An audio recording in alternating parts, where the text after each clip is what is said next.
plus show up a lot, not as a pest, but as a source of good information. But that brings up the other thing about lobbying.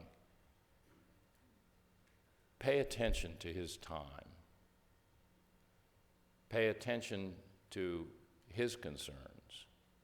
Even if it's not asking him to do something that's not in his, recognize he's got a lot of things pulling him. So, here's the third one. Ask his advice. Instead of continually telling him all the more reasons why he should be with you, once you have outlined it and you see he's got it, he understands where it is you are. So you don't have to explain it anymore. You say, Congressman, how do you think we should solve this problem? By the way, that's a great strategy when you're looking for a job. I've been unemployed enough times in my life to know how to do that. And instead of going in and saying, I really need a job, can you hire me? Well, no, I can't hire you. Interview over. You go in and say, okay, I am looking for a job, and I would really appreciate it if you could give me some advice as to how I could find one.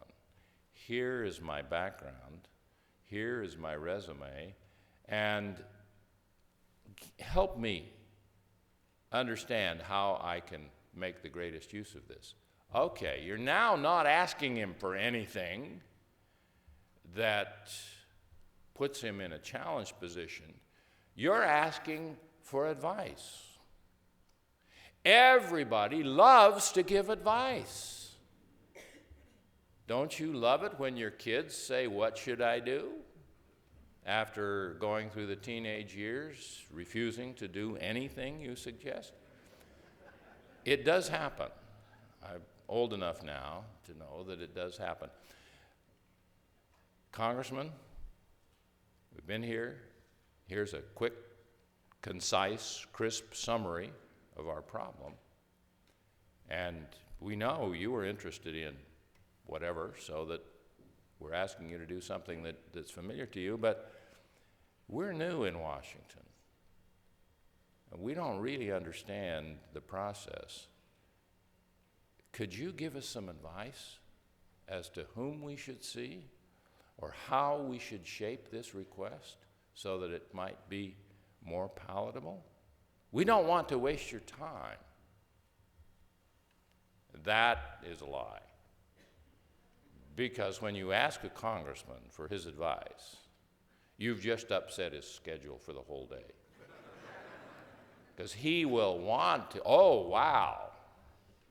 You know, they're not asking me to sponsor this bill or go buttonhole the leader or do anything. They're asking me for advice as to how to do it. What you have done psychologically is taken him from the other side of the table and brought him around to your side of the table and made him a co-conspirator. And pretty soon he says, well, you know, you really ought to see Senator X, because he's the chairman of that committee, and he's the one who could really, you know, he's showing off. He knows something you don't know about the Congress. And you sit there, oh, wow, thank you. How do we get to see Senator X? Well, I'll call him. I'll set it up for you. That's why we came here. You don't say that. That's why we came here, to try to get you to call the chairman and say, will you put this on the agenda and schedule a hearing? But if you walk in and say, we're here because we think you ought to call Chairman X and set up a hearing. Well, you know, Chairman X may not like me all that much, and I've got enough other things to do, and if I call him to set up a hearing, that'll create a favor, and he'll want a favor back for me, and thank you very much, no. But, well, how do we do this? This is how you do it. Well, can you give me, well, I can make that call. Can you really? That is so wonderful. Senator, can we call back and see, and as I say, you make him a co-conspirator. All right, that's enough for you to remember in one morning. Always make sure the information you are giving a member of Congress is absolutely accurate and will check out. That's the currency with which you deal. Number two, never ask a member of Congress to do anything that's not in his or her best interest. And always frame your request in such a way that there's something, even if it's nothing more than a warm feeling, but there's something in there for the congressman to get out of this. And then finally, if it's appropriate, instead of telling him what to do, ask for his advice and make him a co-conspirator. And then come back in as unobtrusive and appropriate kind of way as possible so that you become known as a source that he can trust. And you can then be not only a better lobbyist than Jack Abramoff, but you will also stay out of jail. With that, I'd like to respond to any questions any of you may have. And if none of you have any questions, we'll have a fairly short session. And since I never put my name on a ballot again, I'll answer any question you want, any topic. Where are we? There are some microphones here.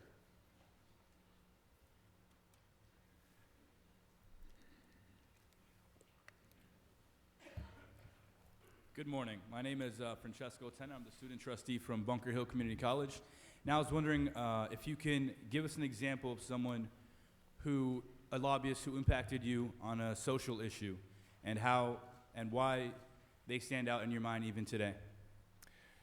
Give me an example of a social issue you're talking about. Something that probably wouldn't have too much money behind it, I guess. Community colleges can be seen as a social issue because there's not a huge corporate sponsor kind of paying the lobbyist, but someone who is more on the grassroots side of things. All right. If I may go back, if I may go back to my reference of the penny company, I did everything I could to make every issue a grassroots issue. And I know the image is that the most powerful lobbyists are the corporate lobbyists. The most powerful lobby in town does not make any campaign contributions and does not employ the kind of traditional lobbyists you're thinking about, and that's the AARP. And they are powerful because they have more members than anybody else. And therefore, the positions they take on issues important to them, and the issues that are important to them are, of course, Social Security and Medicare, resonate with enough voters that they don't really need anybody to explain that to a member of Congress, because all they need to do is say, you vote against us and we beat you in the next election because we've got the majority of the voters in your state. That's one of our problems, but that's another issue. The most important pressure that can be brought on a member of Congress has to do with his own voting constituency. So if you represent a group that is big in his congressional district, you have an enormous amount of power, whether you have a corporate organization behind you or not. And if you do not represent a group that is represented in his district, your ability to influence him has just gone down significantly. I remember people saying to me, campaign contributions buy access. And that's the thing that's wrong with you, is that you only give access to the people who give you money. And I say, well, the easiest way to get access to me is to be registered to vote in the state of Utah. The people who have the most access in the daily activity in the halls of Congress are the media. You walk down the hall and a person shoves a microphone in your face and says, I'm with CNN, or I'm with Fox News, or I'm with the New York Times, or I'm with whatever. And it takes a very brave member of Congress to keep on walking and say, forget it, I'm not going to talk to you. And particularly if the reporter is from your hometown newspaper.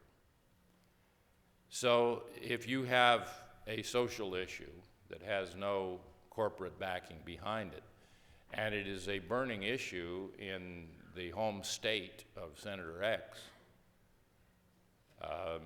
make sure you couch your arguments in terms of where the issue is in the media right now. And education is a major deal, particularly community colleges.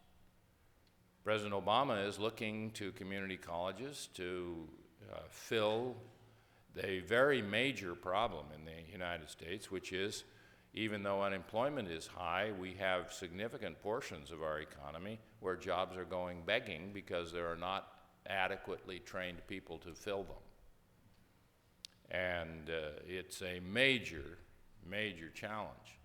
So you couch your conversation in terms of the overall impact that you can have on employment for businesses that have jobs that are going begging because people aren't properly trained. And in today's political environment, you can get a hearing pretty quickly on that particular issue. So listen to the background music that's playing while you're talking, and tune what you have to say in harmony with that background music so that the member of Congress will respond to it. If you walked into a congressional office right now and said, I'm a $1 million a year lobbyist, and I'm here on behalf of Philip Morris Cigarettes, never mind. Because the background music on tobacco is so strong that that lobbyist, no matter how expert he may be, how well paid he may be, and how many campaign contributions he's prepared to write, is not going to get anywhere. Listen to the background music and couch what you're talking about in terms where it fits that, and that's an important part of picking your issue and making your issue make sense. Thank you. All right. Senator Dick Van Hollebeck from Edmonds Community College in Washington State. I'm right ahead of you here, up close to the front. Okay. There we are. Yes, okay. Thank you so much for your candor and your help. I very much appreciate that. Senator, as you know, Pell Grants are kind of the lifeblood of community colleges. There are nearly 9 million students that receive Pell Grants each year, 3 million of whom are community college students. I'm sure there are a great many of them in your great state of Utah. There are indeed. And as you also, I'm sure, are aware, these are being, there are amendments that are being proposed that could be very difficult for our community college students, the very people that you just spoke of that are trying to reinvigorate the economy. How would you advise us to approach our senators and representatives to get the most that is reasonable in not modifying these things so much that it would be very, very difficult for our students?